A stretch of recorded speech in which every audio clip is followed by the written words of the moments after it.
Усім прывітанне. Вітаю вас на канале Асацыяцыі беларусаў у Амерыцы, на канале Абба.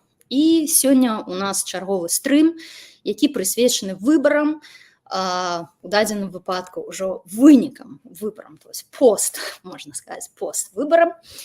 Дзякуй велізарны ўсім нашым сённяшнім удзельнікам, якія вечары пасярод тыдня далучыліся з розных гарадоў і штатаў Амерыкі. І мы пачынаем наш сённяшні стрым. Я буду мадэраваць і задаваць пытанні, але мы таксама чакаем вашага ўдзелу. Вось, пішыце, каментуйце у каментарах. Мы будзем гэта ўсё бачыць і, спадзяюся, у нас атрымаецца такая добрая гутарка. Вось. І я бы хацела сёння зараз прадставіць сённяшніх нашых удзельнікаў. Пачну з Андрэя Курэйчыка, які да нас далучыўся з Ельскага універсітэта. Андрэй навуковы супрацоўнік і выкладчык у Елі, а таксама блогер. І Андрэй сёння у нас прадстаўляе таксама блог Латушкі і Руха за свабоды. Гэта блог, які выйграў на выбарах. Вось. І Андрэй сярод нас 6 якраз такі цяпер ужо з'яўляецца дэпутатам, дэлегатам Каардынацыйнай рады 3-го склікання, з чым мы віншуем. Я віншую цябе, Андрэй, і ваш блог таксама. Дзякуй, вітаю ўсіх гледачоў. Так, таксама з намі на сувязі сёння Марыя Ефімова, якая прадстаўляла на выбарах блог «Еўрапейская Беларусь». І, Марыя, прывітанне, таксама віншую ваш блог, які увайшоў у Каардынацыйную раду 3-го склікання. Прывітанне. Дзякуй, прывітанне. Вось, ад блока Прокоп'ева і Ягорова у нас сёння 2 прадстаўніка. Вось, гэта актывіст суполкі беларусаў Вашынгтона, той, который дистрикт Колумбия, Денис Баранов. Прывітанне. Добрый вечер, Надея. Добрый вечер усім. І Веста Светсан, якая таксама далучылася да нас з США, таксама прадстаўляе блог Ягорова і Прокоп'ева. Вось, аспірантка Brown University, правильно сказала? Да, yes. Вось. Значыць, і таксама у нас сёння 2 прадстаўніка з... пардон, і ваш блог я таксама віншую, які заняў 2-е месца. І будзе ўваходзіць у Каардынацыйную раду 3-го склікання. І таксама у нас сёння 2 прадстаўніка, уключаючы мяне, з блока, які не ўвайшоў у 3-е склікання Каардынацыйнай рады. Гэта голас дыяспары, адзінства па-над межамі. Глеб Івашкевіч, актывіст суполкі беларусаў Філадельфіі. Прывітанне. Усіх вітаю. Так, і я Надзея Нортан, якая была лідаркай гэтага блоку, актывістка суполкі беларусаў Сан-Францыска. Так што вот у нас такая сёння класная кампанія сабралася. Вось. І сабраліся мы сёння дзеля таго, што зусім недаўна скончылася выбарчая кампанія. Унікальная па свайму характару і увогуле па пабудове, у якой мы ўсе взялі актыўнейшы удзел, на якой прагаласавала 6723 чалавекі. Вось, нагадаю, што выбары адбываліся на лічбавай платформе. Вось, і Новая Беларусь і Digital ID, так што заклікаю ўсіх пазнаёміцца з гэтай платформай, даведацца пра яе больш, якая цяпер нават можа праводзіць такія лічбавыя выбары. І менавіта па форме такія выбары адбыліся ўпершыню ў свеце, то бок беларусы ў дадзеным выпадку такія першапраходцы. Вось, з чым я ўсіх віншую. І самі выбары, можна сказаць, што адбыліся без каких-то суперсур'ёзных касякоў. Вось, то бок, не гледзячы на спробы рэжыма Лукашэнкі і, магчыма, іншых рэжымаў, паўплываць, сарваць, то бок былі велізарная DOS-атака, калі 17 мільёнаў спробаў.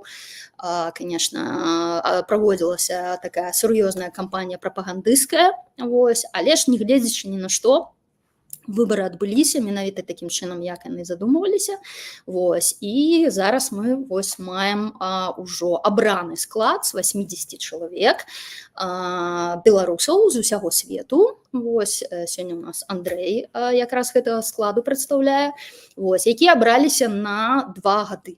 Ось, то бок першае паседжанне запланавана праз тыдзень прыкладна 14-15 чэрвеня, магчыма будзе транслявацца. Ну, я думаю, што сачыце за ўсімі навінамі на соцстаронках Каардынацыйнай рады, там будуць апдейты на гэты конт.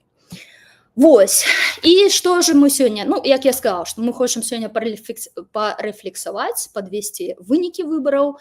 Вось. І адно з першых пытанняў, якую я хочу задаць, то бок да ўсіх удзельнікаў, гэта якія высновы вы для сябе зрабілі пра ваш удзел у гэтых выбарах і пра самі выбары. Можете просто руку падымаць і хто першы.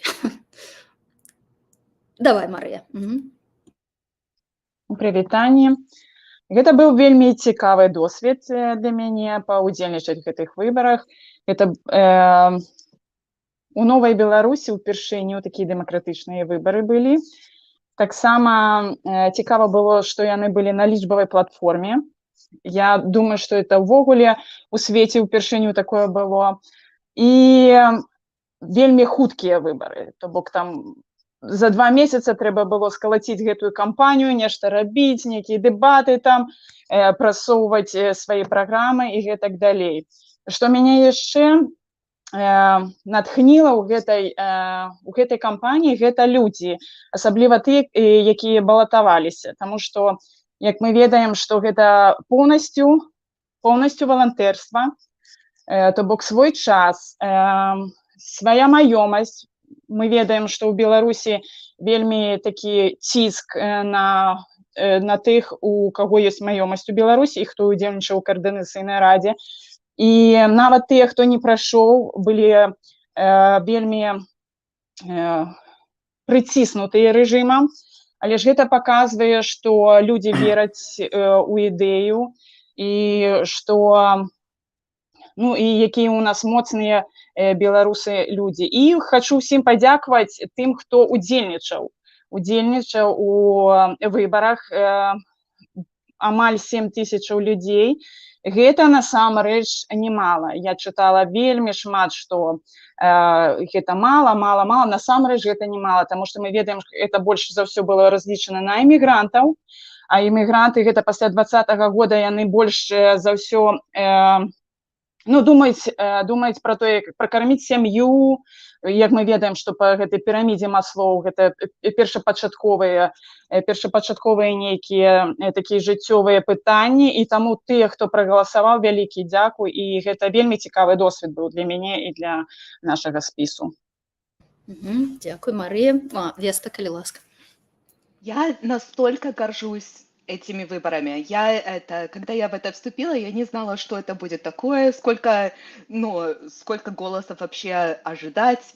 Абсолютно. И это, просто в этом всем было столько энергии. Энергии самой компании, энергии организации. Я съездила в Варшаву на конференцию, и сколько там было энергии этой силы и интереса. Я взяла Uber из отеля, и мой водитель знал про наши выборы, у него было свое мнение и так далее. И он бачил билборд, я так разумею. Нет, он, по-моему, не видел наш билборд, он меня не узнал. Но просто интересная была беседа с ним, я ему показала, где смотреть, инструкцию, как проголосовать. И это, когда голосование началось, я затянула в это семью, друзей с детства. Это люди, которые никогда в жизни не голосовали в Беларуси. И я в первый раз проголосовала в Беларуси, потому что, надо было мне в 2020 году, но я не голосовала тогда. Так это для нас всех это был такой момент. Даже ну, всякие мои родственницы, которые это уговаривали своих друзей проголосовать за нас. И просто вступить в это все и как-то это... Но то, что меня затрагивает, это факт то, что все эти люди, они теперь вцепились чуть-чуть, и они знают, что мы есть, что есть Координационный совет, что есть оппозиция, они увидели, что есть эта энергия, есть это движение, и нам просто надо на этом капитализировать, нам надо идти дальше и строить вместе какое-то будущее, если, ну, несмотря, если мы в самом совете, если мы часть блока, чем мы занимаемся, нам надо просто идти вперед. И ну, для меня это никогда не забудется этот момент, когда я смогла проголосовать на нашем, как я говорила, это Starship, ну, технологическом. Так, дякую. Хтось ще хоче на цю тему? Чи перейдемо далі? Ну, такое питання... Да, Андрій, давай. Угу. Не, ну я віншую всіх, па-першае, сапраўды гэта быў цяжкі шлях, і я нават ось адчуваў, як ідзе ціск на сяброў, якія удзельнічаюць у гэтых выбарах, і які цяжкі маральны выбар нават, ведаеце, ісці, не ісці, не ведаючы нават некага будучага гэтага органа, і тым не менш рызыкаваць усім, асабліва тыя людзі, якія ў палітыцы не доўга ці не малі гэтага вопыту да гэтага, як, ну, напрыклад, ось з нашага блоку акцёры тэатра Янкі Купалы, Ігор Сігоў і Олег Гарбус. Ну, ось, казалось бы, але у Ігора таксама арыштавалі дом, які ён вельмі-вельмі любіў. Я быў на гэтай сядзібе, і зараз ён арыштаваны. І ось цяжка сказаць, ці стоіла гэта таго, на першы погляд. Але на мой погляд, гэта гістарычнае такое з'явішча, гэтыя выбары, гэта магчымасць беларусаў упершыню выбраць сабе прадстаўнічы орган. Я быў у Координаційнай радзе нават першага склікання. Я памятаю вось тыя дні, калі на вуліцах стаялі людзі, і Марыя Калеснікова, Максім Знак, той же Павел Латушка, Светлана Алексіевіч, яны сабралі гэтую інтэлігенцыю, каб неяк рабіць перамовіны з Лукашэнкам, з уладай, але ніхто не хацеў гэтых перамоў, і толькі пасля мы зразумелі, што будзе. Але ў той момант гэта было такое адчуванне, што вось мы і ёсць тыя людзі, якія зараз дамовяцца, каб выбары, якія Светлана Ціхановская выйграла, яны былі прызнаныя гэтай уладай. Другі склад, гэта быў пра арганізацыі. Там арганізацыі выдвигалі сваіх прадстаўнікоў, і гэта была нейкая такі дыапазон інстытутаў, інстытуцыянальны зрэз беларускага грамадства. Вельмі цікавы быў, вельмі розныя арганізацыі, не ведаю, там ад байпола да дыяспар. А вось трэці склад, гэта ўжо непасрэднае прадстаўніцтва выбаршчыкаў, беларусаў. І гэта іншая адказнасць і іншая, мне здаецца, стратэгія ўсяго гэтага органа. Паглядзім, як будзе працаваць, але у мяне вялікія надзеі, і я вельмі рады, што менавіта праз выбары вось гэты орган быў сфармірованы зараз. Дзякую. Так, дзякую, Андрей. Так, да, Денис, калі ласка. Дзякуй, Надзея. Ну, што сказаць? Па-першае, віншую ўсіх, хто быў храбрым і высунуў сваю кандыдатуру, паўдзельнічаў, і таксама дзякуй усім тым, хто прагаласаваў, не пабаяўся, даверыў бяспецы, якая насамрэч была вельмі добра зробленая, хаця зробленая была пад нашу справу, то бок гэта не тое, што праграмнае абсталяванне, якое ўжывалася, яно было пераверанае шмат разоў, гэта першы раз. што ўжывалі, але пабудавана, дзякуй Павлу Ліберу, ўсё было вельмі добра. Вось, гэта што добра было, гэта сапраўды ўсё выдатна. Вынікі саміх выбараў трэба разглядаць, можна разглядаць у розных накірунках. Так? Усё залежыць ад таго, з чым мы параўноўваем і на што мы глядзім. Калі параўнаць самыя празрыстыя, самыя высокатэхналагічныя выбары, напрыклад, у Эстонії ці што, ну, у нас атрымалася, што ў нас атрымалася. І, канешне, параўноўваць нашу першую спробу з найлепшымі спробамі, з найлепшымі выбарамі, ну, гэта самім сабе шкодзіць. Таму я мяркую, што найлепш за ўсё глядзець на саміх, параўноўваць беларусаў з самімі беларусамі. І як мои калегі сказалі у нашым афіцыйным канале ад кааліцыі пратэсных двароў, гэтыя выбары паказалі, што амаль 7 000 людзей, а мабыць троху і больш, гэта тыя, хто хацелі прагаласаваць, але не здолелі па розных прычынах. У нас ужо ёсць 7 000 людзей, якія прайшлі шлях ад проста людзей, ад простых беларусаў да сапраўдных грамадзянаў, да людзей, якія хочуць, можуць і нават робяць, яны бяруць адказнасць за сябе, за нашу краіну, за наш уласны лёс. І вось гэта самае, на мой погляд, найважнейшае, на што трэба глядзець, гэта тое, што мы паляпшаемся як нацыя, мы паляпшаемся як грамадства, і трэба глядзець наперад, бо у нас пачатак у нас адносна невысокі, і гэта азначае, што нам яшчэ вельмі шмат куды можна расці, столя даволі высоко, і вось да гэтага трэба імкнуцца. Таму віншую ўсіх зноўку з даволі ўдалымі выбарамі, якія прайшлі. Давайте не спыняцца, а будаваць на тым, што мы на гэтым падмурку і рабіць далей і лепей. Дзякуй. Дякуй.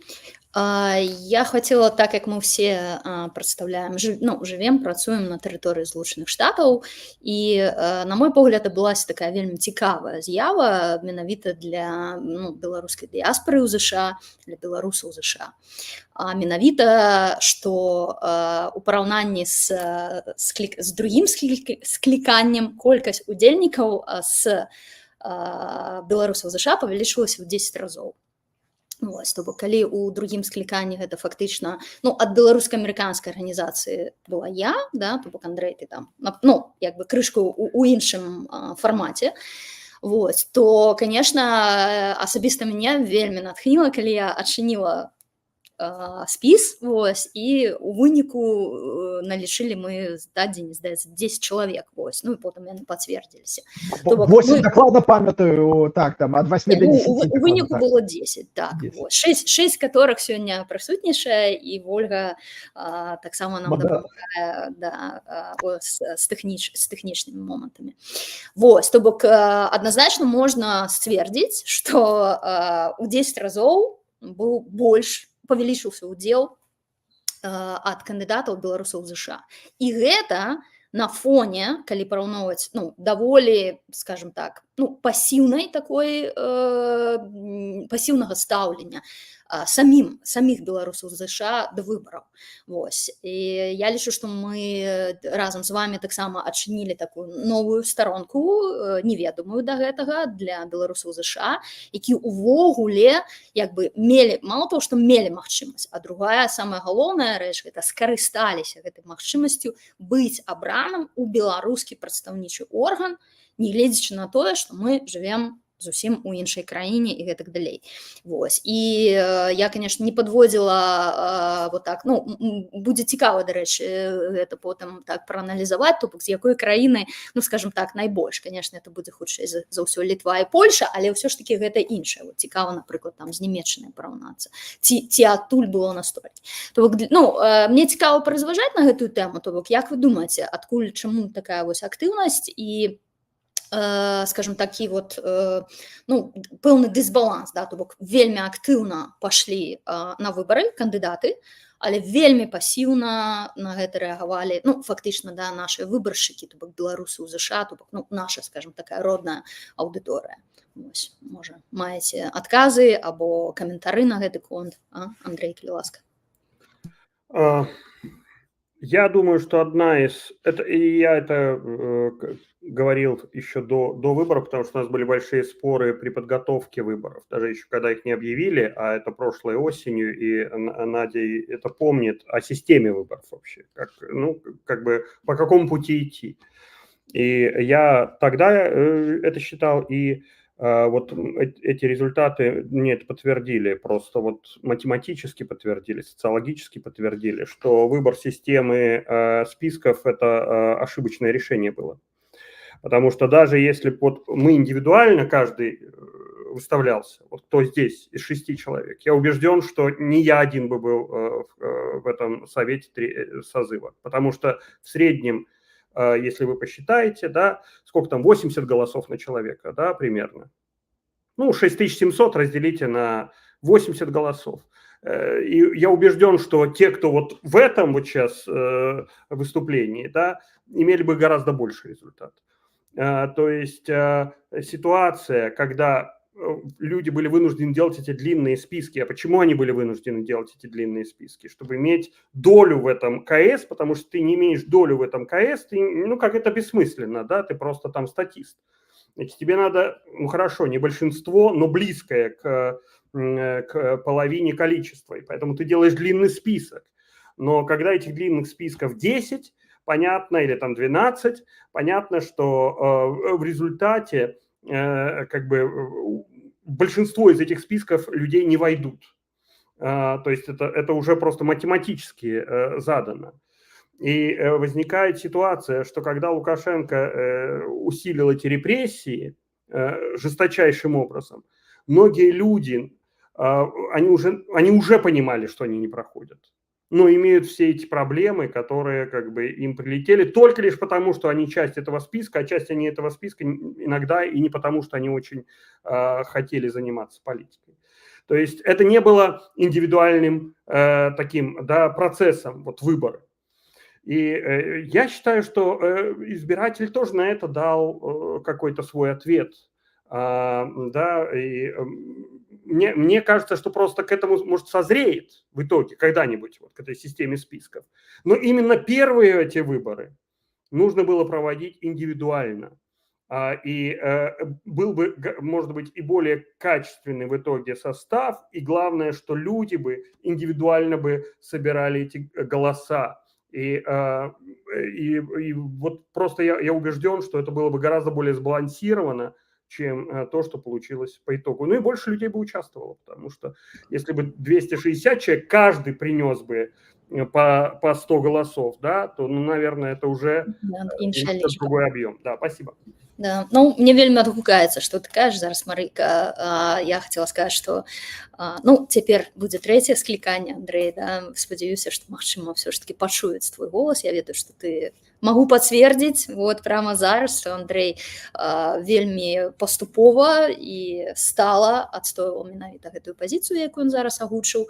Вось, ну, магчыма, зараз будзе значна больш людзей, якія пачуюць, і, магчыма, наступныя выбары будут все ж таки уже такими прямыми, да. Я просто хотел сказать, что собраться вот потом в блоке, да, это ж никакой проблемы нет. Но ты уже знаешь, что ты прошел, и ты собираешь эту команду. А так очень просто эти команды за бортом по итогу. Да. Ну так. Так, Мария, калі ласка. Згодна з Андрэем, што ну, ён мае рацыю па гэтым, тому што я ведаю людзей, якія былі ў спісе 20-тыя і за каго галасавалі, але ж яны не прайшлі. І людзі засталіся расчараванымі. Я галасаваў за ваш спіс, але ж вось гэты чалавек не прайшоў і гэтак далей. Ну, то бок, можа, і недасканалая гэтая сістэма. Але ж ёсць яшчэ прычыны, па якіх яўка была не вельмі вялікай. Першае, гэта пашпарты. Мы ведаем, што шмат беларусаў, яны зараз маюць ці хочуць мець, як это сказаць, як уцекачы, і ў іх няма пашпартоў на руках. І мы ведаем, што галасаваць можна было толькі з пашпартамі. Але ж вялікі адсотак беларусаў зараз не мае дакументаў, не мае пашпартоў на руках. І гэта трэба было ўлічыць. Я лічу, што менавіта гэтыя беларусы, яны былі палітычна актыўныя ў 2020 годзе, можа і раней, яны былі актыўны і на выбарах. То бок мы неяк іх не ўлічылі ў гэтай сістэме. Таксама інфармаванне. У нас было не вельмі шмат часу праінфармаваць людзей. То бок гэта было ўсё больш онлайн, то бок там Facebook, Instagram, і то не заўсёды гэта трапляецца ў стужку, не заўсёды гэта відавочна. Больш гэта такое радыё, што я там сказала бацькам, я сказала сястры, там нейкім сваякам, але ж інфармаванне было недастаткова, бо я ведаю людзей, якія маглі прагаласаваць, але ж яны не сочаць за беларускай такой павесткай, і можа трэба неяк больш мэтанакіравана, хто раней прыехаў, хто раней эміграваў, але ж маюць беларускія пашпарты, неяк да них нейкі свой падыход знайсці. Ну і зразумела, гэта свята. Мы ведаем, што у Амерыцы гэта быў Memorial Day, і шмат людзей з'ехалі на свята. На свята гэта было там 4 ці 3 дні запар. Яны не ўзялі свае беларускія пашпарты, і многія думалі, вось мы вернемся і прагаласуем, але ж мы ведаем тое, што час адрозніваецца ад еўрапейскага. Гэта было, калі людзі ўжо вярталіся позна ўвечары, яны не змаглі прагаласаваць, таму што было запозна. То бок гэта ўсё трэба ўлічыць на будучыню, і я лічу, што будзе яўка значна вышэйшая. Так, дзякуй. Денис? Ага, Денис, а потым Вест. Не ведаю, хто Денис. Ну, давай. Одна часова. Ну, да ты Веста, давай. Да, но я поспорю чуть-чуть с Андреем. Мне кажется, что если бы мы выступали личностями, то, например, я бы не вступила. Я бы не знала, как бы это делать, меня бы это испугало. И, правду сказать, мне кажется, что люди, которые продвинулись бы, это были бы те, как ты, Андрей, мы на «ты», мы друзья, это, у которых уже есть какая-то своя медиа, свой голос, свое влияние. А новые люди, как я, они бы, может быть, не вступили в это. И, у нашего блока это был один пункт нашей программы — строить новую политическую элиту. И мне кажется, что, эта система блоков, это с этим помогла. И мы же пытаемся, строить новую демократию, новые нормы и правила и так далее. И, например, вот этот вот мандат на 40% женщин, это, я знаю, что очень многие с этим сражались, они были за, они были против, они были за и против. Но с другой стороны, мне кажется, что нам надо соблюдать правила, которые мы хотим на будущее, да? Так поэтому мне кажется, что если бы мы сейчас бы, индивидуально выступали, а потом надеялись бы выступать как, в парламентарной системе, то это бы не сработало. То, что я как-то, мне кажется, что офис Светланы Тихановской мог бы намного больше опубликовать о этих выборах. Они знали об этих выборах давно, и да, у нас была агитация довольно короткой. Это наш блог, у нас была прекрасная медийная кампания, так мы, насколько мы могли, мы кричали об этих выборах, но у нее просто платформы намного больше, и ее офис мог бы больше сделать. И, конечно, я бы хотела, чтобы это все шло бы подольше, чтобы мы объясняли подольше, как это людям голосовать, что делать. Я объясняла через Instagram, мессенджер людям, как же там проголосовать и так далее. И хотелось бы, чтобы у нас было несколько месяцев на это.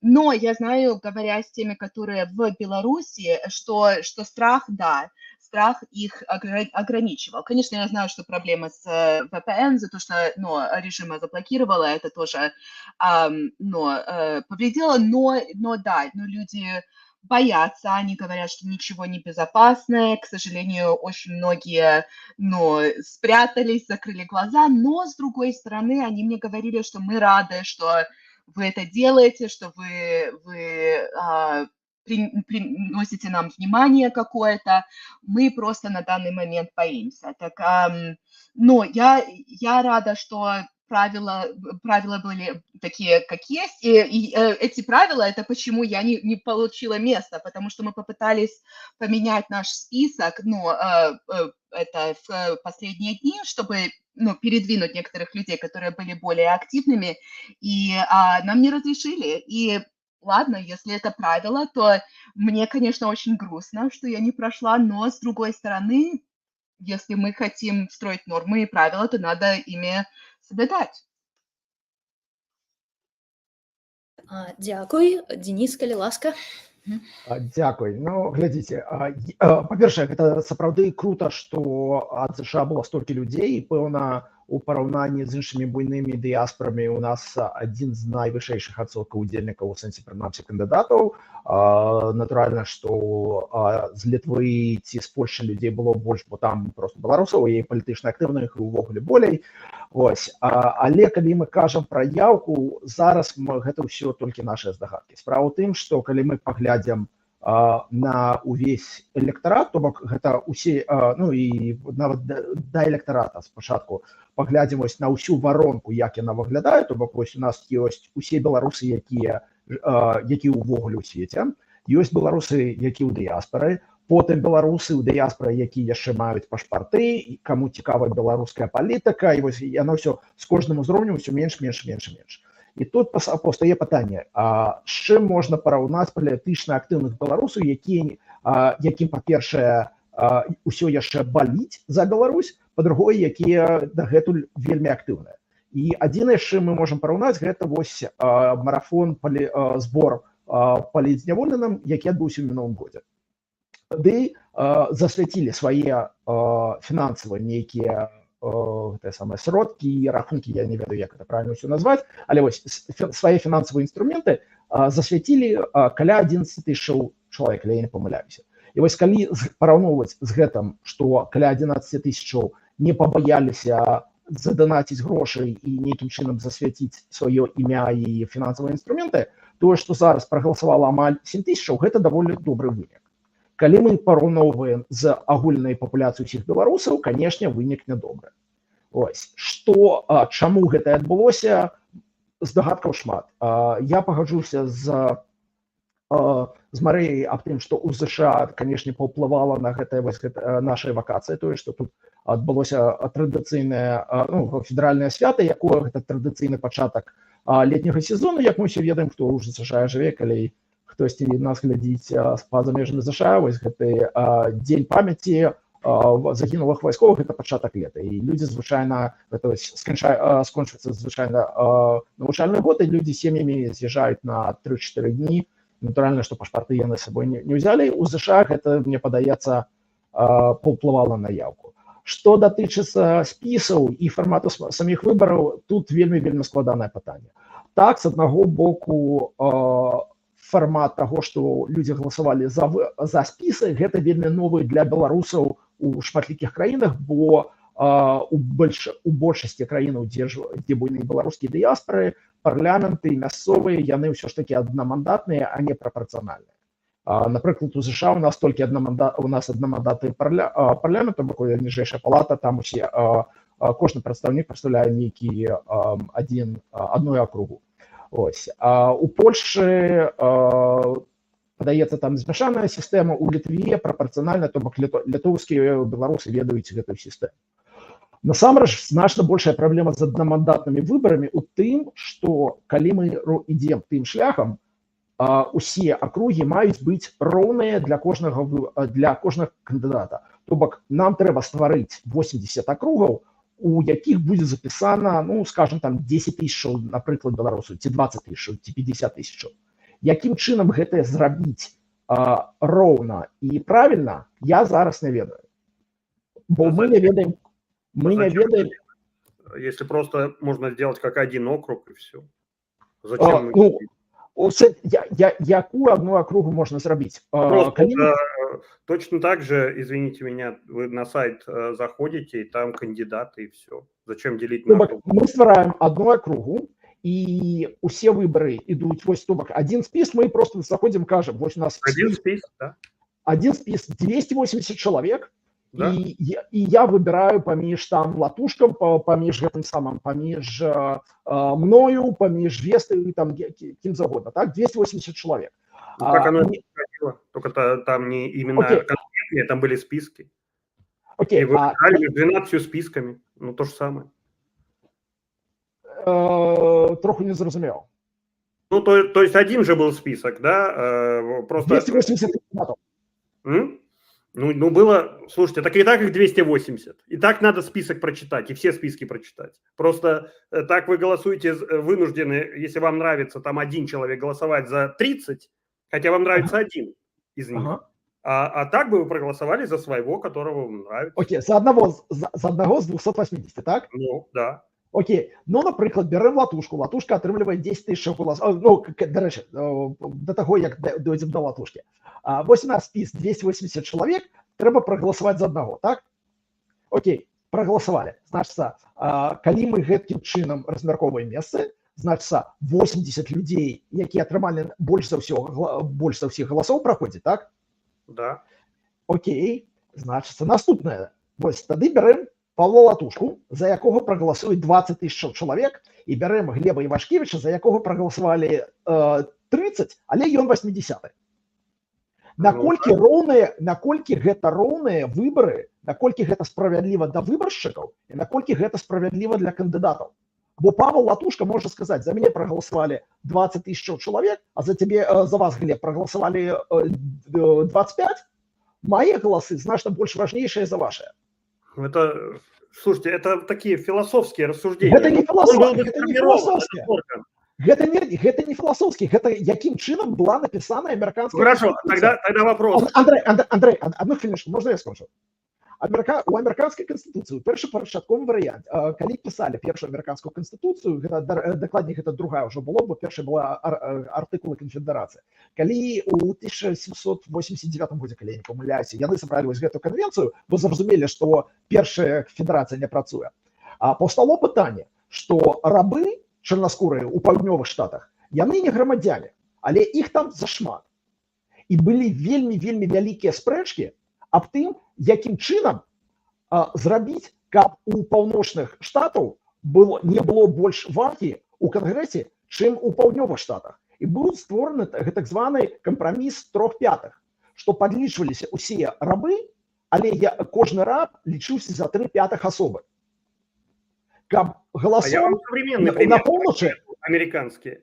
Вы знаете, да, что в Америке президент может набрать больше голосов и не стать президентом, кандидат в президенты, и не стать президентом. Ну, это тоже это факт. Он может иметь намного миллионов больше голосов и не стать президентом. Такая система. Это вопрос несправедливо. Это очень несправедливо по отношению к людям. Но такая система. Поэтому это не аргумент. Вот вы сказали, что то, что Латушка наберет больше, чем Глеб, для меня это вообще не аргумент. Вот просто. Потому что в Америке ты можешь набрать больше гораздо голосов и не стать президентом. Бо система у США, она побудована на ровности. Это не ровность. Если ты набрал больше голосов, это не ровность.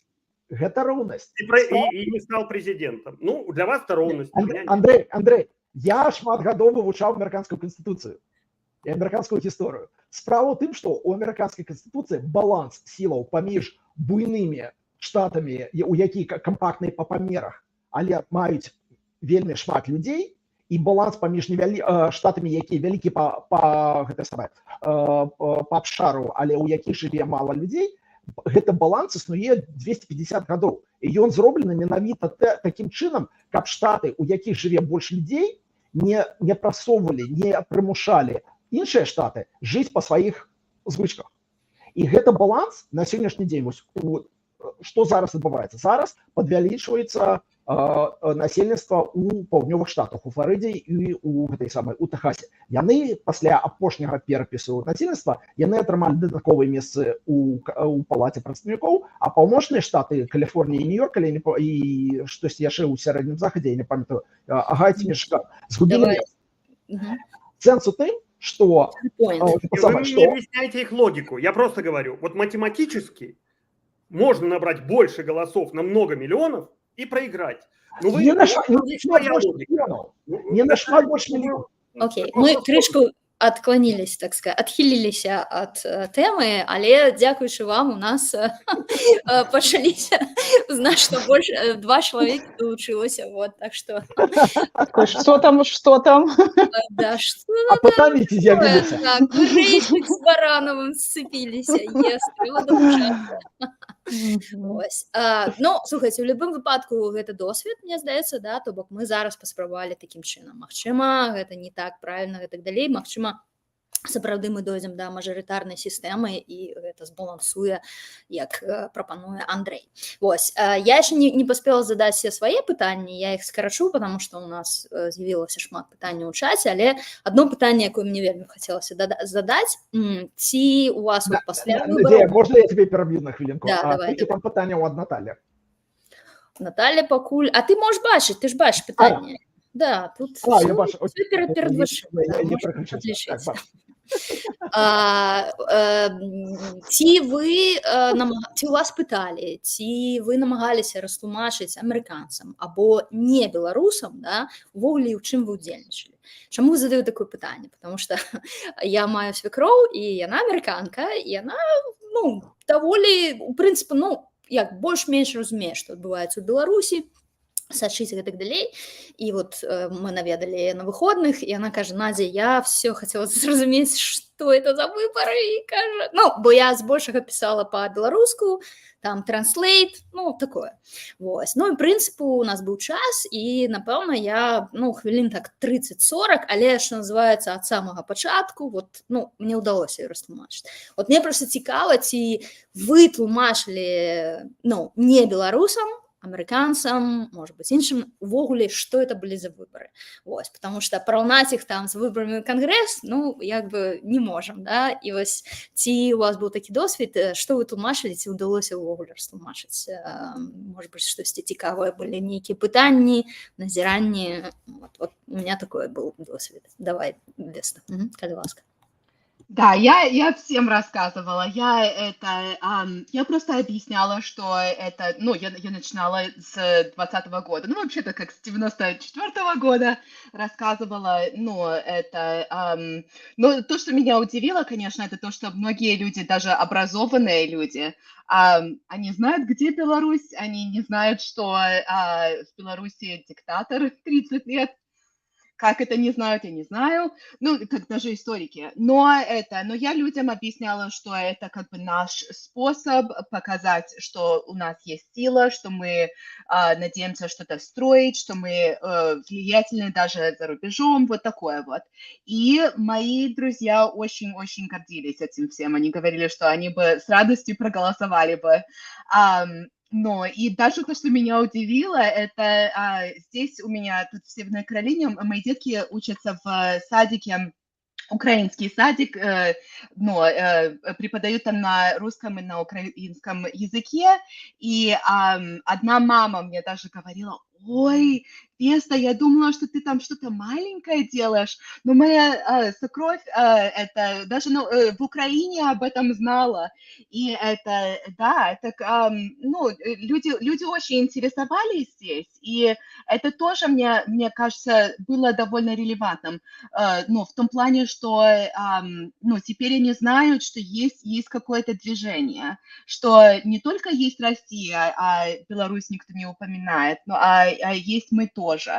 Я надеялась, что американская медиа это чуть-чуть как-то будет исследовать, обсуждать, и я толком от американской медиа ничего не видела. Я видела Le Monde, французская, конечно, писала, и я была очень-очень рада. И даже я разговаривала с этими observers из французского парламента на конференции, но жалко, что американская медиа не трогала это. Я даже писала просьбы в разные газеты, и они мне никогда не ответили. Так, в следующий раз на КС4 будут интересоваться.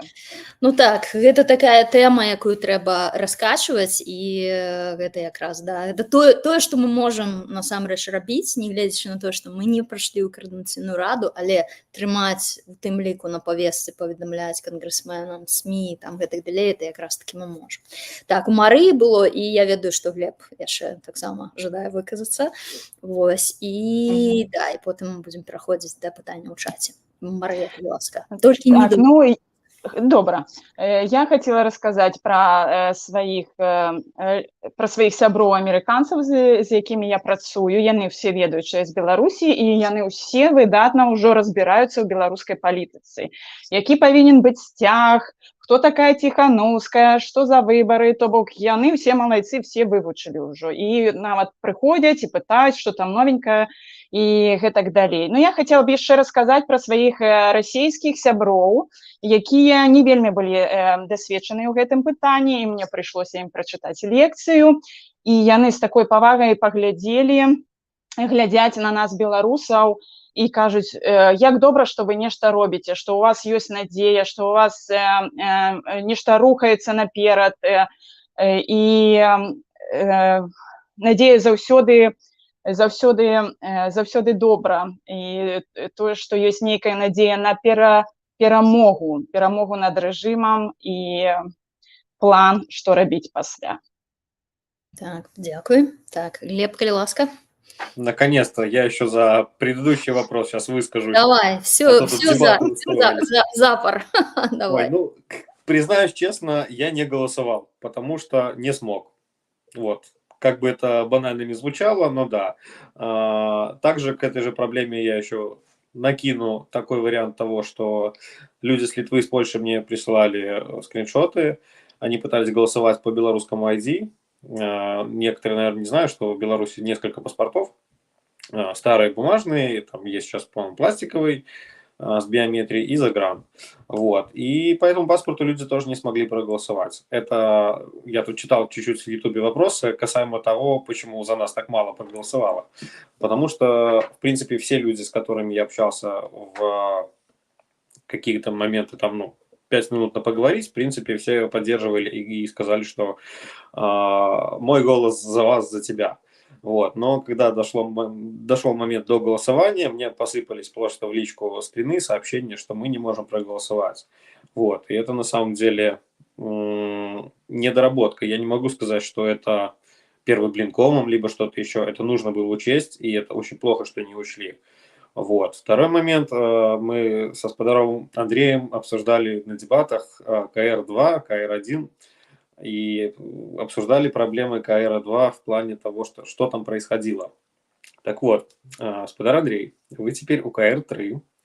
На вас, я считаю, что лежит персональная ответственность за то, чтобы сделать так, чтобы КР-3 был интересен белорусам, был интересен белорусам США, и чтобы когда КР-3 объявит о новых выборах в КР-4, все такие: о, точно, это интересно, это круто, это важно, а самое главное, мы туда пойдем. Вот, у меня все. Так, дякую. Андрей, будешь Я парировать? потому что мы просто учимся на своих ошибках, и, понятно, вся идея в том, чтобы проанализировать это и сделать что-то лучше. Ну, самый, конечно, главный критерий будет просто работа этого органа, да, и вот и все. И я очень надеюсь на его такой классный запуск. Посмотрим. Посмотрим. Так, и еще зараз... я добавлю быстренько. Да. Еще мне понравилась такая очень аккуратная подковерная игра среди списков. Вот эта вот борьба, она чувствовалась, она виталась в воздухе. Маша улыбается, потому что она знает, о чем идет речь, потому что когда ей попросили задать вопрос про Виталия Косовюка, Маша прокололась, сказала, что она нагуглила. Я прекрасно знаю, что в Гугле нет, и я знаю, кто спросил. Но вот это очень аккуратная, очень тонкая вот была борьба, и я понимаю, что люди, которые хотели спросить, и они думали о том, как это будет выглядеть вообще в общем. То есть никто не допускал такого дикого бульбасрача, кроме там людей из определенного списка, скажем так. То есть вот это мне понравилось, это бульбасрач 2.0, который вот молодцы. Молодцы, Маша. Ну, я не зусім ведаю, пра што вы гутарыце, але ну, згаджуся з тым, што агулам выбары прашлі, скажем так, на высокамаральным такім узроўні, то бок з узаемапавагай адназначна, да, то бок прынамсі, ну, як не памятаю, нехта пракаментаваў, ну, дык пакуль яшчэ дзеліць няма чаго, вось, фактычна, поэтому што ж тут. Вось, ну, але з гэтага пункту гледжання, то вот нейкі такі паралелі ў маёй галаве паводзіны беларусаў падчас пратэстаў 2020 году, да, то бок гэта і здым абуткаў на лаўкі, і збор вот смецця, ну, падчас пратэстаў, то бок і тут таксама, не гледзячы на даволі канкурэнтную атмасферу, ну, в сэнсе, сама з'ява выбары это канкурэнтная, мы неяк так здолелі ўтрымацца вельмі годна, шляхетна, я нават сказала. Я пераходжу да пытанняў у чаце, вось, і тут першае пытанне было якраз да мяне, дзякуй, Воля. Значит, ці расстроіліся вы і ваш спіс, што вы не прайшлі, як думаеце, чаму за вас так мала прагаласавала? Ну, я асабіста не расстроілась, вось, потому что я атрымала, па-першае, сама, ну, каласальнейшы досвед за вельмі сціслы перыяд часу. То бок это просто было пракачана столькі скілоў, я сама пра сябе даведалася вельмі шмат, я таксама ганаруся кожным сябрам нашай каманды, бо не гледзячы на сапраўды сур'ёзны ціск, то бок, ну, здаецца, кожны тым ці іншым чынам адгрёб, вось, ну, маецца на ўвазе і сваякі, маёмасці там і гэтак далей, але ніхто не зняў сваю кандыдатуру. Вось, поэтому мы таксама шлі з пэўнай павесткай і за вельмі сціслы перыяд часу даведаліся стаўлення, да, то бок, наколькі гэта актуальна ці не актуальна, гэтак далей, гэта вельмі важна, то бок і ў палітычным рэчышчы, у тым ліку, да, то бок даведацца, наколькі актуальныя тыя пазіцыі, з якімі ты ідзеш. То бок, на сённяшні момант па розных прычынах як бы яны апынуліся не настолькі актуальныя. Але з іншага боку, наша каманда ішла ўпершыню, то бок ніхто з нас ніколі не ўдзельнічаў у выбарах, ніхто з нас не з'яўляецца медыйнай асобай. Ну, я маю на ўвазе у параўнанні з. Вось. І не гледзячы на гэта, то бок нам сапраўды не хапіла літаральна некалькі галасоў, каб пераадолець 3% стаўку. І я параўноўваюся таксама, Марыя, з вашым спісам, да, то бок у вашым спісе было вельмі шмат медыйных асобаў, пачынаючы з Дабравольскага з 1989 году балатуецца і гэтак далей. Вось, але ваш спіс набраў каля 600 галасоў, што толькі ў 3 разы больш у параўнанні з нашым, то бок я лічу, што мы даволі добра стартанулі, мы атрымалі каласальны досвед, мы даведаліся, хто, што.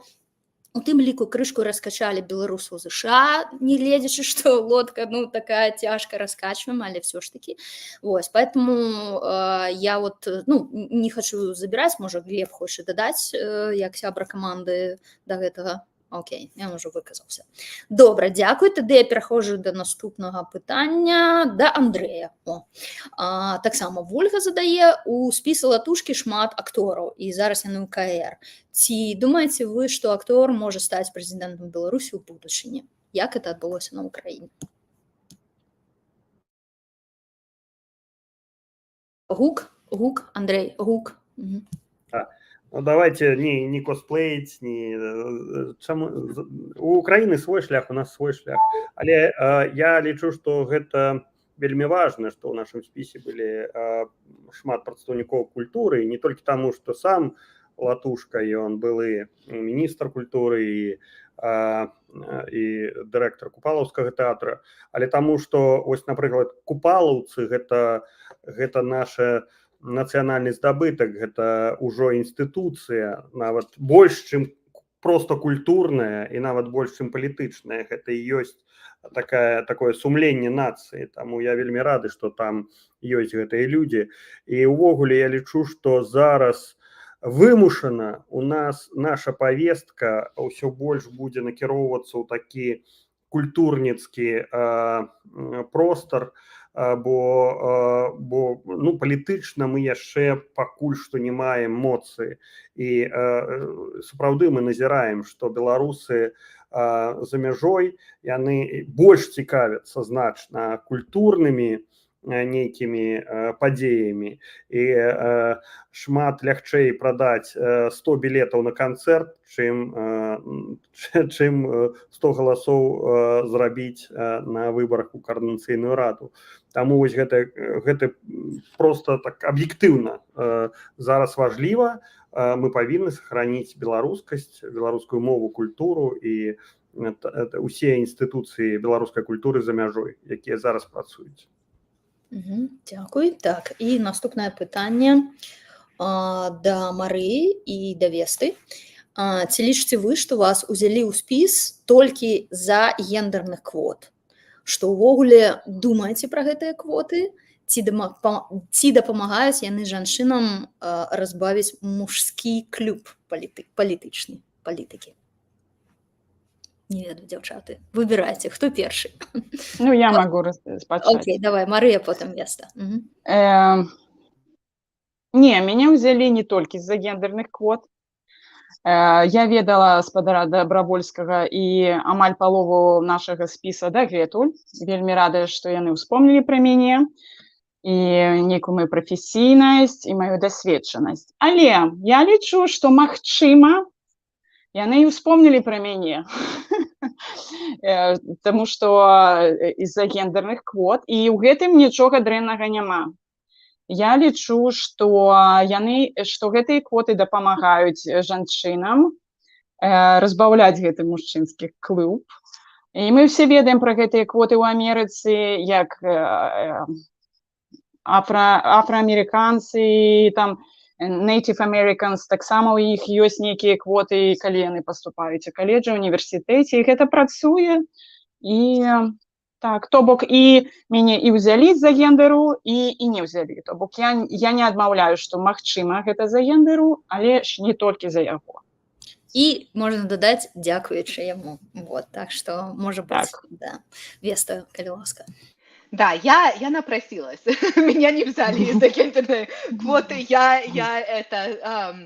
Но когда я писала все свои в университеты, как personal statements, я говорила, что я надеялась в будущем принести свое академичное знание, но в белорусскую политику и стараться строить что-то. Я это писала, я даже про КС тогда не знала, абсолютно.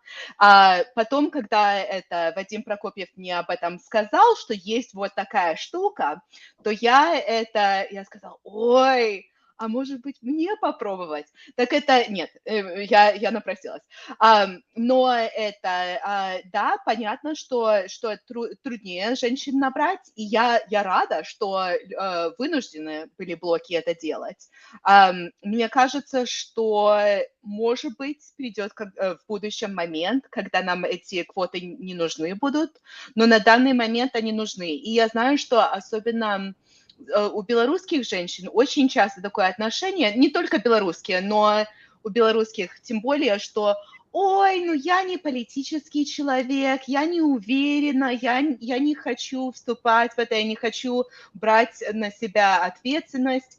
И из-за этого мандата их втолкнули, или они сами влезли. И мне кажется, что некоторым это показала что-то новое и показала, может быть, что они могут это сделать.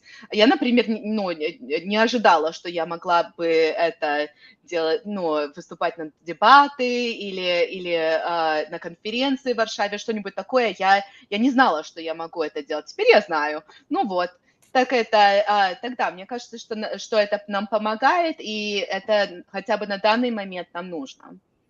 Згаджаюся. Можна хвіліначку, я яшчэ хочу хуценька расказаць, што мне не вельмі спадабалася гэтая сітуацыя, калі сышло у нейкім спісе, я не памятаю дакладна, калі сышло дзве жанчыны і прыйшлося ім гэтаму спісу абіраць мужчынаў, каб гэтыя квоты адбываліся.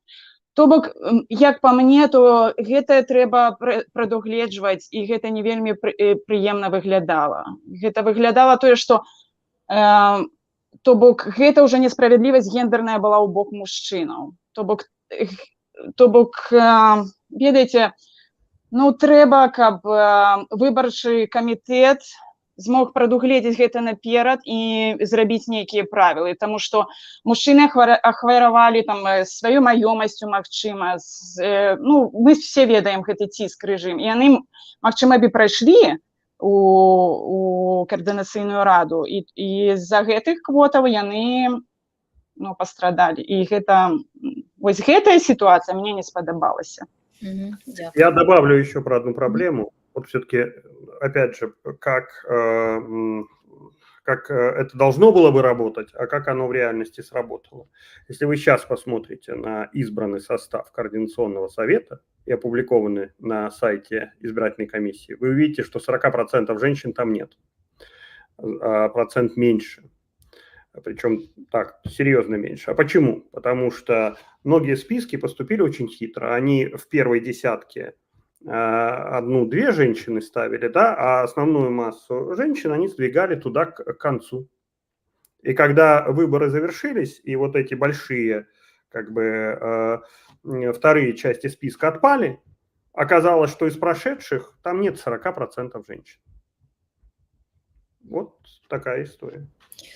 Ну, і зноў-такі гэта досвед, да, то бок зараз спрабавалі з квотамі, высветліліся, што могуць быць вот такія недарэчнасці, да, і, ну, гэта тыя моманты, якія, ну, у большыні выпадкаў на практыцы можна высветліць. Поэтому я таксама, конечно, спадзяюся, што гэта будзе улічана. Ну, і давайте шчыра скажам, да, то бок само выбарчае палажэнне было даволі агульным, вось, да выбарчага кодекса там, ну, нават, ну, мягка кажучы, не дацягвала, то бок, конечно, безумоўна, гэта у тым ліку, я думаю, што Координацыйная рада трэцяга склікання будзе абавязкова гэтым займацца, потому что вот такіх касякоў было даволі шмат, безумоўна, то бок яны не паўплывалі моцна на ходу выбораў, але ўсё ж таки, конечно, патрабуе вельмі сур'ёзнай, моцнай дапрацоўкі 100%.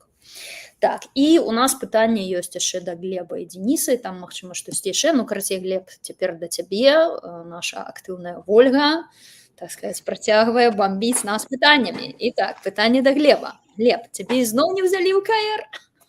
Ці будзеш спрабаваць у трэці раз? Наверное... Нет, наверное, отвечу так. Я посмотрю на КР-3.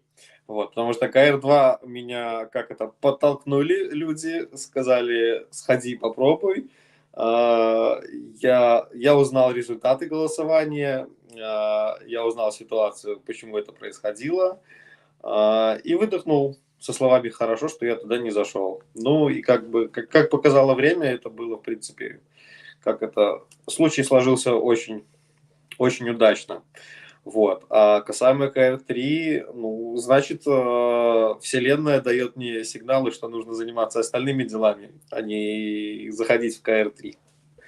Ну, вот я думаю, что да, что ты як і займаўся, так і далей будзеш займацца дыяспаральнымі справамі, прасоўваннем беларускай павесткі і дапамогай беларускім эмігрантам. За што тебе вялікі дзякуй, ну, як і мы ўсе таксама будзем працягваць. Так, цяпер пытанне да Дениса. Вот, так што амаль все атрымалі пытанні. І так, як думаеш, колькі беларусаў з Вашынгтона прагаласавалі за ваш спіс з дапамогай такой агітацыі, тваёй агітацыі і менавіта, ну, з-за твайго ўдзелу ў КР? Без комментариев. Все.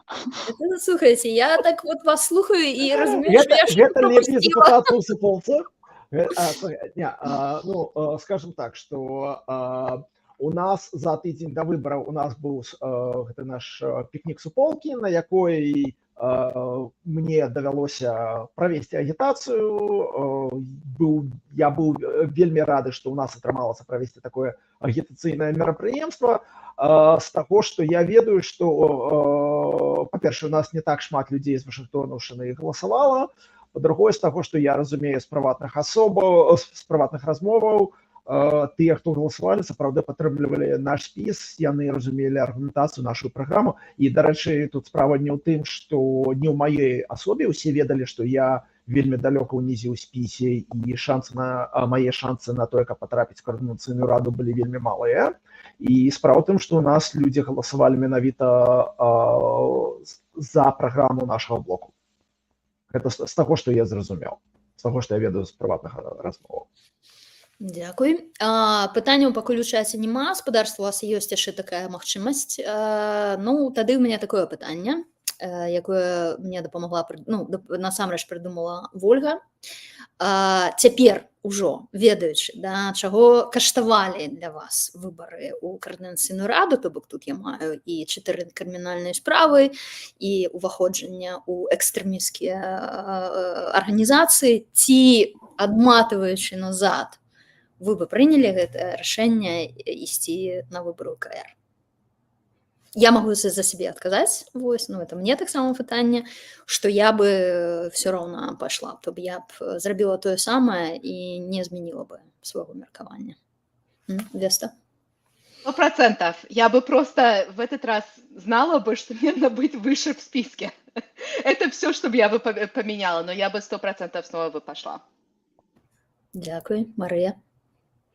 100% вот так. Это просто прынцыповае пытанне, што трэба нешта рабіць для Беларусі і праз палітыку таксама.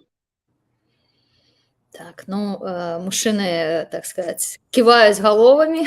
Давай, Глеб. Да. Ну, по-перше, наверное, давайте все улыбнемся, потому что сейчас наше изречение, скорее всего, смотрит какой-то агент Губопика, и завтра мы увидим себя на желтых сливах. Вот, поэтому хочу сказать, ну, было 5 уголовных, стало 9. Ну, как бы после первой уже абсолютно без разницы. То есть режим, ну, показал свою агонию, ну, и показал, на самом деле, как он сыт, то, что белорусы могут что-то выбрать. То есть, на самом деле, для меня это показательно, и да, и хоть КР-10 тоже да.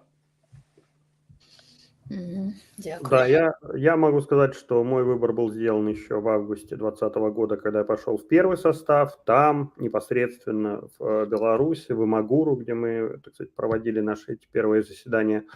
И, в общем, он не менялся, и он связан с тем, что наша задача создать институты, да, которые будут работать и которые будут добиваться нужного результата.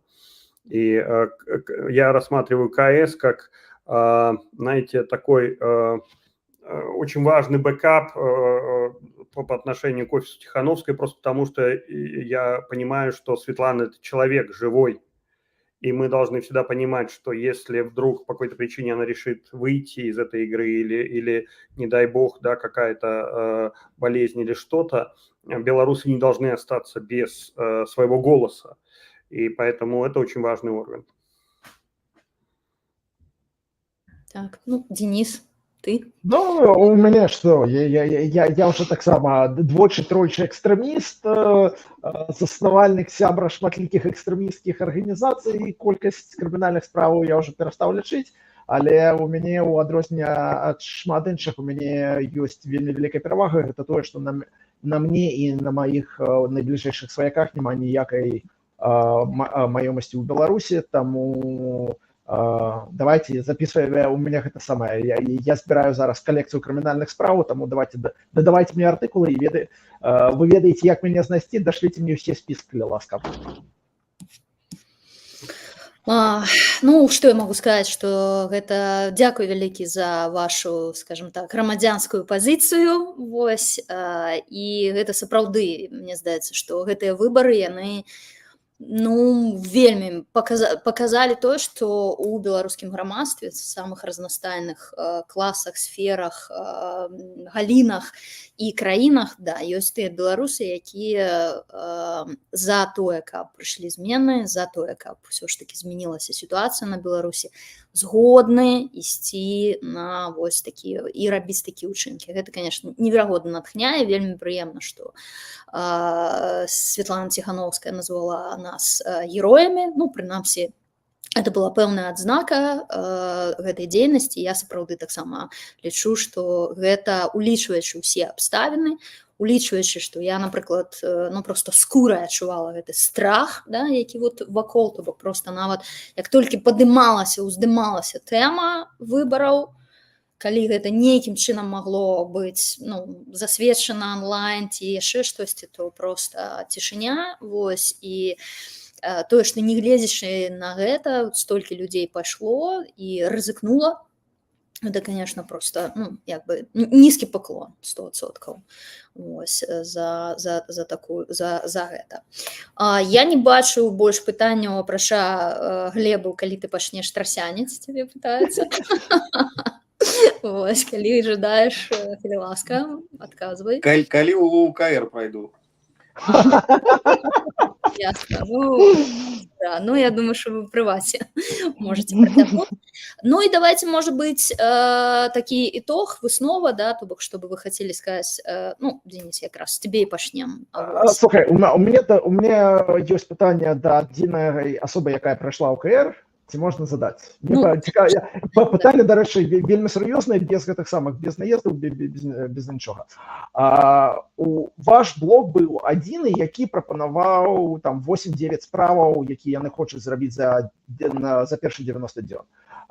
Вы, Андрэй, таксама былі, пэўна, найбольшым крытыкам, разгалосным крытыкам КР2, і у мяне вось пытанне, якое вынікае з гэтага.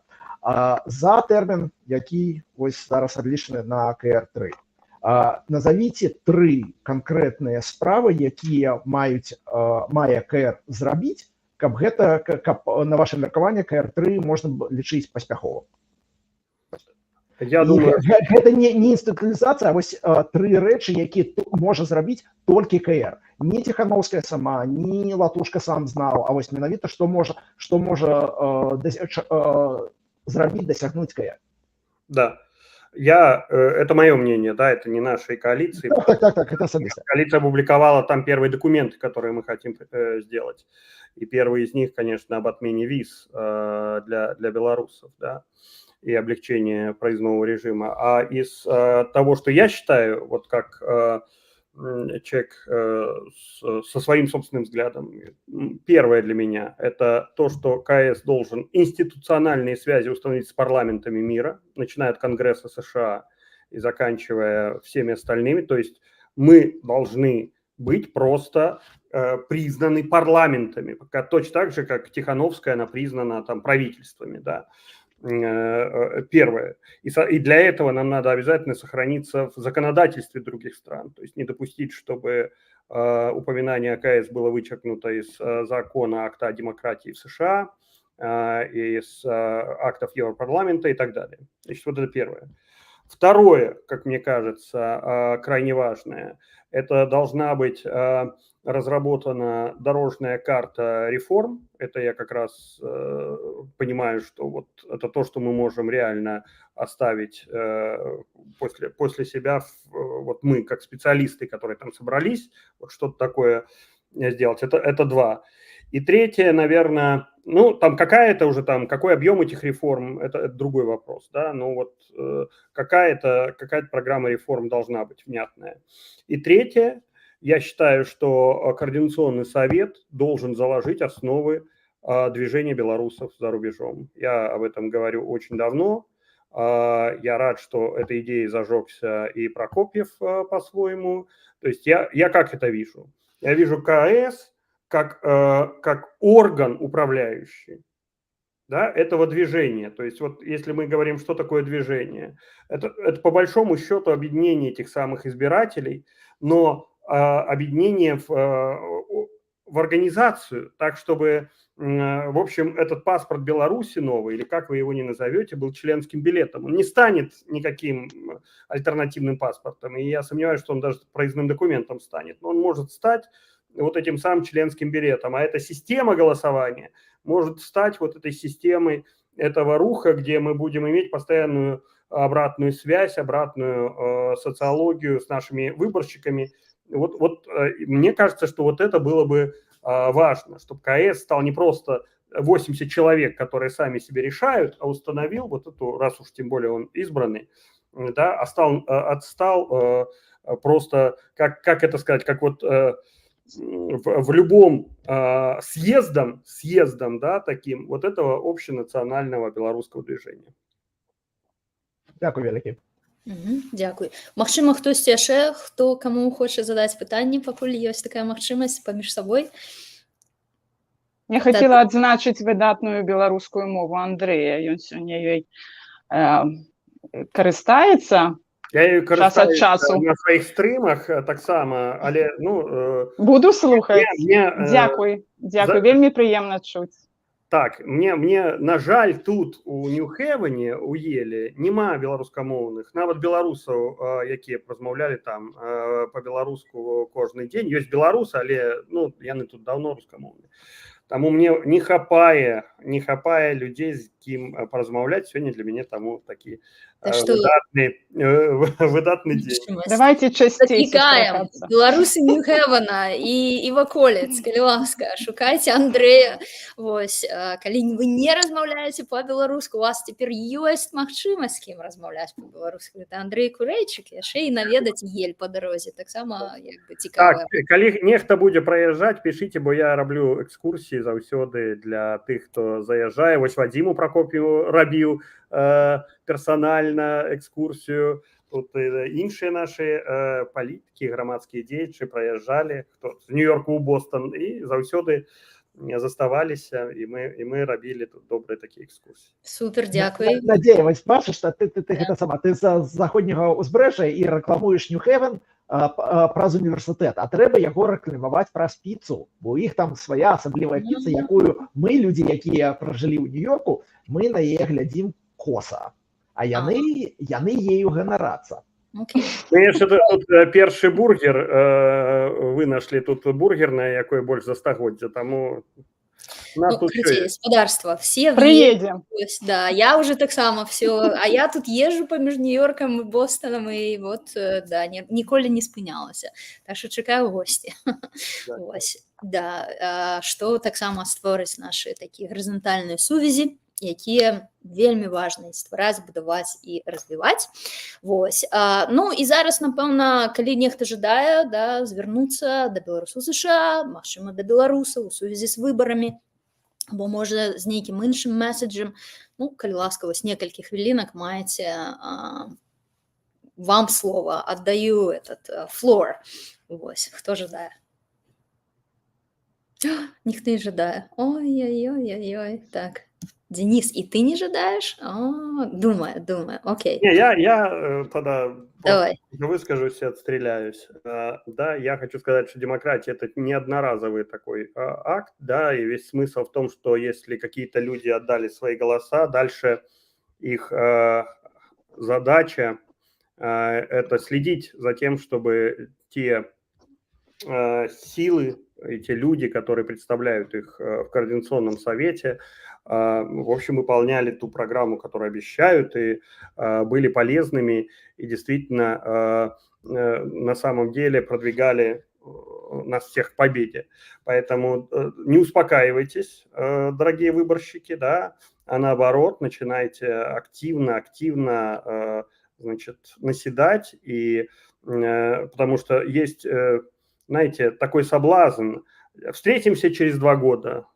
Нет, давайте встречаться не через 2 года, а давайте вовлекать все больше людей для того, чтобы этот орган чувствовал постоянную обратную связь и не позволял себе то, что позволяли там предыдущие политики.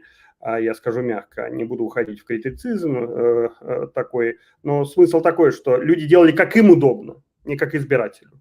А должно быть всегда как избирателю хорошо и удобно, а не как им. Вот для этого надо постоянно давить. Спасибо. Так, дякую. Вось, там мы атрымоўваем всякие прыемныя каментары, вось, так што можете таксама пачытаць. Я хочу сказаць, што, ну, сапраўды, для мяне было вельмі важна правесці гэты стрым, падвесці такія высновы, вынікі, потому што мы яшчэ, ну, знаходзімся, скажем так, пад уплывам, да, саміх выбараў. Гэта такі важны момант зафіксаваць гэта, да, вот як мы сёння пра гэта ўсё выказваемся, бо сітуацыя можа змяніцца вельмі хутка.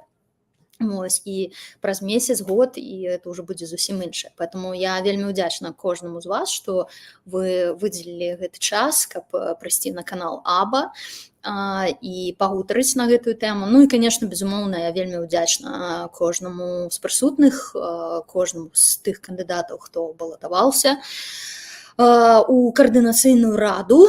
Вось, конечно ж, вельмі ўдзячна нашим выбаршчыкам, бо все ж таки 7623 чалавекі праз 4 гады ну, мацнейшых рэпрэсій, якія ведала Беларусь, да ўвогуле Сходняя Еўропа за апошнія вельмі шмат гадоў.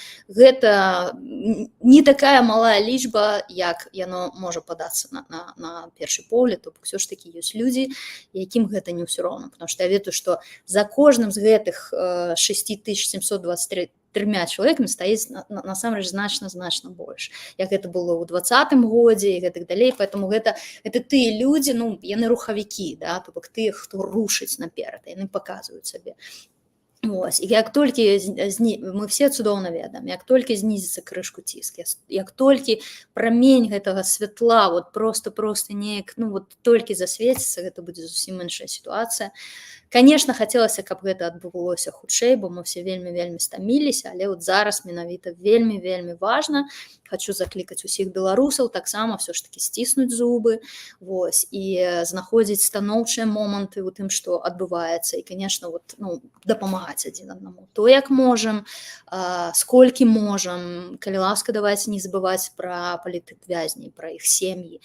Гэта надзвычай нам цяжка, але ўсё ж таки мы не там, да, мы не маем тых людзей, хто сидзіць.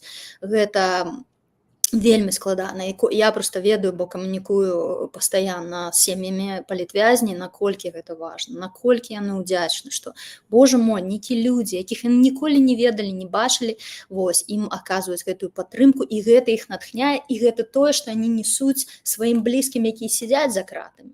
І такім чынам вот это все ж таки захоўваецца, гэта хваля. Давайте захаваем эту хвалю солідарнасці, бо мы, беларусы, все ж таки можам быць солідарнымі. І фактычна вось уже 4 гады штодзённа мы гэта даказваем. Вось, поэтому давайте заставацца солідарнымі, добрымі, светлымі, дапамагаць адзін аднаму. Я заклікаю падпісацца на канал Аба. Вось, мы для вас рыхтуем разнастайныя стрымы, праекты і гэтак далей. Калі вы хочаце ведаць больш пра жыццё беларусаў у ЗША, гэта той канал, які якраз гэтым і займаецца. Так што падпісвайцеся, ставце званочкі, шарьте і гэтак далей. Вось, поэтому мы скончваем. Да, все, тады ніхто нічога, все, всем дала магчымасць выказацца. Вольга, дзякуй вялікі за пытанні, за тэхнічную падтрымку і ўсім, хто сёння нас глядзеў, тым, хто нас паглядзіць. Вот.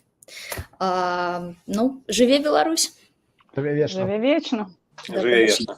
Дзякуй вялікі!